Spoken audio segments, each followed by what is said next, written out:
Salam sejahtera, selamat datang ke channel Fels Lifestyle. Terima kasih kerana terus setia dan terus bersama di dalam channel ini. Kepada yang baru di dalam channel ini, selamat datang saya ucapkan dan salam hormat semua. Saudara-saudara, tuan-tuan dan puan-puan yang saya amat hormati, baru-baru ini Ahmad Zahid Hamidi, Presiden UMNO, dalam satu ucapan atau kenyataan beliau yang berkata di EP ini ada beberapa tim ataupun camp. Jadi akhirnya kepimpinan di dalam Barisan Nasional MCA telah membuat satu lagi kenyataan terbaru yang pasti membuatkan penyokong Zahid berduka cita. MCA anggap Zahid liability terbesar buat Barisan Nasional. Salam sejahtera, saudara-saudara, tuan-tuan dan puan-puan yang menonton video dan iklan kali ini yang sangat best. Ini adalah terapi imun transfer factor. Kita mesti tahu bahwa kita mempunyai sistem imun badan yang berbeza-beza. Jadi, melalui sistem imun badan yang sihat, melalui sistem imun badan yang dididik dengan bijaksana, melalui sistem imun badan yang mempunyai kekuatan, boleh mencegah pelbagai jenis masalah kesihatan. Jadi melalui transfer factor terapi imun, produk ini adalah untuk mendidik, menyeimbangkan, dan meningkatkan kekuatan sistem imun badan. Badan kita, manusia, yang mempunyai sistem imun badan yang baik, yang sihat, yang dididik oleh terapi imun, boleh mengelak pelbagai jenis masalah kesihatan. Sekiranya Anda ingin mendapatkan maklumat tentang terapi imun transfer factor, Anda boleh menghubungi nomor saya yang tertera. Naib Presiden MCA, Tan Teck Cheng, menggesa Ahmad Zahid, menilai semula kepimpinannya selepas mendakwa pengurusi Barisan Nasional itu kini menjadi liability terbesar kepada gabungan itu. Kenyataan keras itu dibuat susulan kenyataan Ahmad Zahid bahawa wujud pasukan B dalam DAP rakan kerjasama dalam kerajaan sebelum menarik balik selepas disanggah Setiausaha Agung DAP Anthony Locke. Tindakan pengurus CBN yang mendakwa terdapat pasukan B dalam DAP kemudian menarik balik kenyataan tersebut secara tergesa-gesa amat tidak wajar serta langsung tidak melayakkannya untuk terus menarajui BN. Apabila Zahid membuat kenyataan ada tim B, Anthony Locke telah menyanggah perkara ini. Dan akhirnya MCA pula berkata, Zahid tidak layak untuk menerajui Barisan Nasional. Sebagai pemimpin tertinggi Barisan Nasional, kalau tidak sepatutnya bercakap tanpa berfikir, tidak berpegang pada kata-kata sendiri, dan bercanggah antara satu sama lain, kata Tan dalam kenyataan. Ahmad Zahid dalam ucapan penangguhan PAU 2025 di Ibu Negara dilaporkan mendakwa kenyataan bertentangan yang dikeluarkan daripada kepimpinan utama DAP datangnya daripada pasukan B.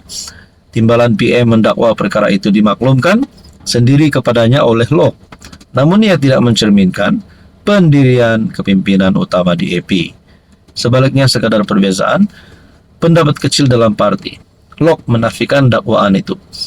Susulan itu Ahmad Zahid menjelaskan bahwa kenyataannya tidak bertujuan menggambarkan perpecahan dalam DAP.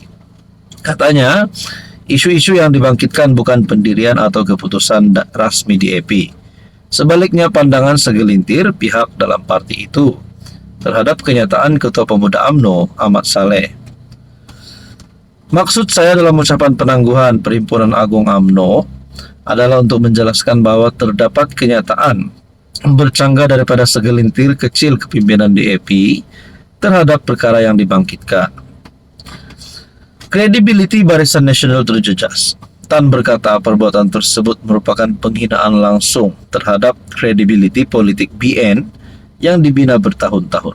Adakah sekarang saya boleh kata Ahmad Zahid dalam keadaan yang kritikal untuk terus menerajui Barisan Nasional? Kerana rupanya masih ada yang tidak mahu, masih ada yang tidak yakin Ahmad Zahid untuk terus menerajui Barisan Nasional. Anda rasa kalau Zahid letak jawatan, Zahid dipecat sebagai pengurus CBN, Anda rasa siapa yang layak untuk menjadi pengurus CBN? Silakan komen di bawah.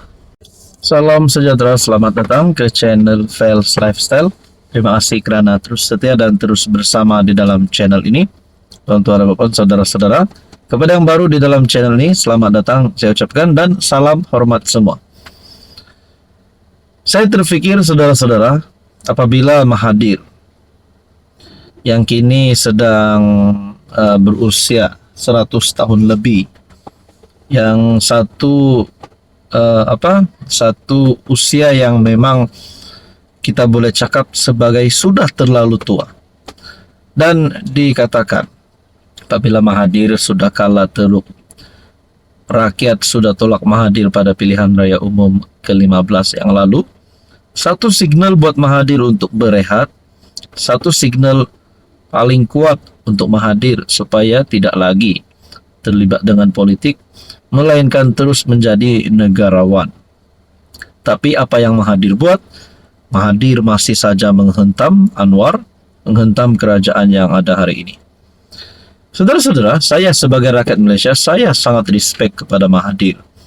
Tapi dalam masa yang sama saya juga bersetuju dengan gesaan untuk Mahathir rehat saja di rumah, tenang saja di rumah.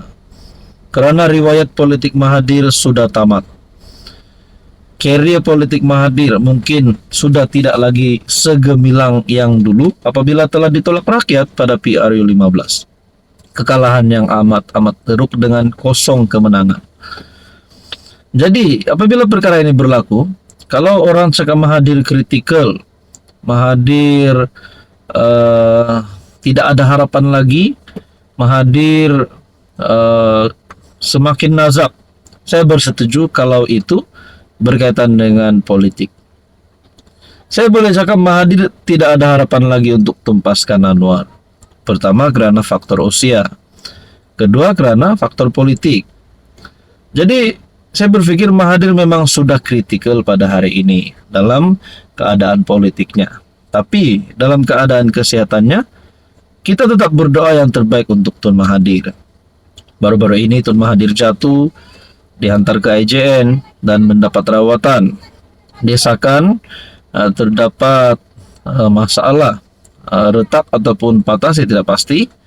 Yang penting terdapat masalah dalam di bahagian tulang pinggul Tun Mahathir. Kita berdoa yang terbaik untuk Tun Mahathir. Jadi keadaan terkini Mahathir, kalau dalam keadaan politiknya memang kritikal, terlalu kritikal lah. Tapi untuk keadaan kesehatannya, sebelum ini anak Mahathir Mukris telah membuat kenyataan bahwa pembedahan bukanlah satu option. Jadi apapun kita berdoa yang terbaik untuk Mahathir, kita mau Mahathir sihat. Sebab saya respect Mahathir, beliau adalah seorang bekas Perdana Menteri. Beliau telah memberikan banyak jasa bakti kepada negara. Tidak ada sebab untuk saya membenci Mahathir. Tapi let's say lah, orang cakap Mahathir ni kritikal dalam keadaan politiknya, saya setuju. Kerana saya juga mahu Mahathir fokus untuk rehat di rumah saja. Tidak perlu lagi hentam kerajaan, tidak perlu lagi hentam Anwar. Kecuali kalau ada isu antara beliau dan Anwar, biarlah mereka menyelesaikannya. Tapi tidak perlulah Mahathir untuk menyokong, menumbangkan kerajaan yang ada hari ini. Tidak perlulah Mahathir menyokong apa-apa cara nak tebuk katak untuk tumbangkan Anwar. Jadi saya pikir juga saudara-saudara, kawan saya ada tanya, kalau Mahathir meninggal, siapa pengganti Mahathir? Saya tertanya-tanya, pengganti untuk apa? Sebab Mahathir bukan ahli parlimen. Mahathir juga tidak ada jawatan di dalam kabinet, bukan dalam blok kerajaan. Tapi Mahathir ada satu jawatan lah, SG4 tuh, saya ingat tuh lah. Dalam kepimpinan Perikatan Nasional bersama dengan PAS, Mahathir memegang jawatan penting yaitu sebagai penasihat SG4. Tapi kalau Mahathir meninggal, kalau nak cakap pengganti Mahathir memang tiada lah. Tiada yang dapat menggantikan Mahathir. Apapun kita berdoa yang terbaik untuk Mahathir, kita mahu Mahathir terus sihat.